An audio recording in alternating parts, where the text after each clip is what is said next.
Hi, my name is Alexander Komyagin. I'm a founder and CEO of Adiom, where our mission is to make enterprise data migration and replication easier for engineers and DevOps. In this video, we will do a real-world demo of a live migration from Cosmos DB to the new MongoDB Atlas version 8. We will use dsync for this migration. It's an open source tool that we at Adiom develop and support. While normally a complicated endeavor, dsync abstracts away all the complexity of a live production migration and allows to execute it in a single command.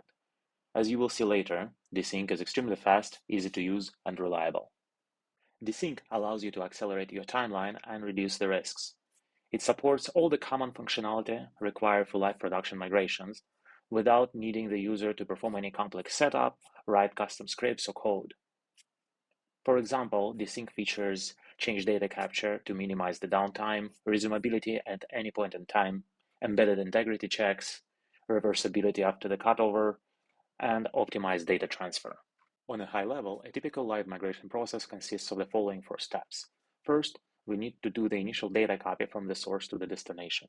Then, we need to catch up and replicate all the changes that happened during step 1 from the source to the destination.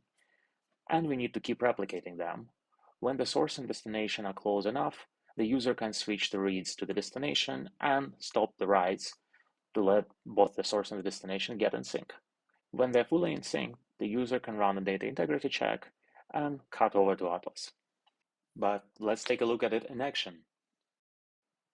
This is our production Cosmos DB instance. It's running Cosmos DB version 6 in the central US.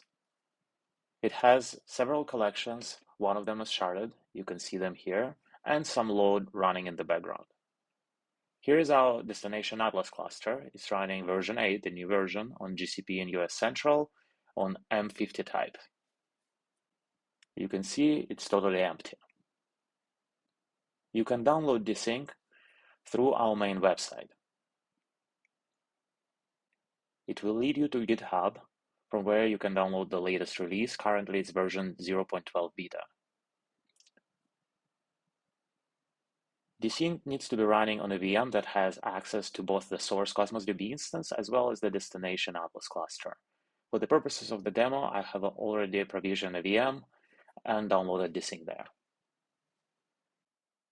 This is the command line that we are going to use to start dsync. We will need the source and the destination connection strings.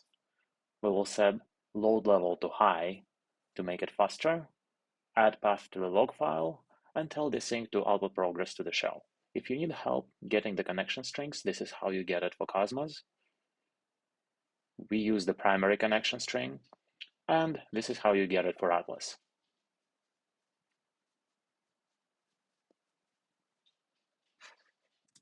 Let's get it started, shall we? You can see that dsync almost immediately transitions into the initial data copy stage. Dsync also supports web progress reporting, but for this demo, we will stick to the shell. Dsync is very fast because it parallelizes the initial data copy via independent tasks. After dsync is done with the initial data copy, it will automatically switch to the CDC mode, where it will replicate all the changes that happened during the initial sync, and then it will keep replicating the new changes until we tell it to stop.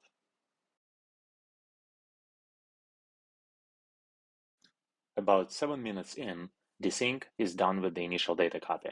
It automatically switches to the CDC mode. First, it catches up with all the changes that happened during the initial data copy. You can see the replication lag as the number of events to catch up with, and the overall number of change stream events replicated. When the replication lag approaches 0 and stays close to it, we can switch the reads to the destination MongoDB Atlas cluster. We can also stop the writes on the source to let both source and destination get in full sync. That's actually what I'm doing right now. You can see the replication lag now stays 0, and the number of replicated change stream events remains constant.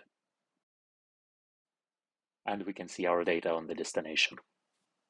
Before we start writing to Atlas, it's a good practice to do a data integrity check.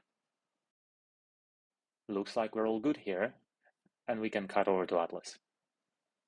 You can get more information about Adiom and dsync on our website and in our documentation. You can use this form to get in touch with us for commercial inquiries or to schedule a demo.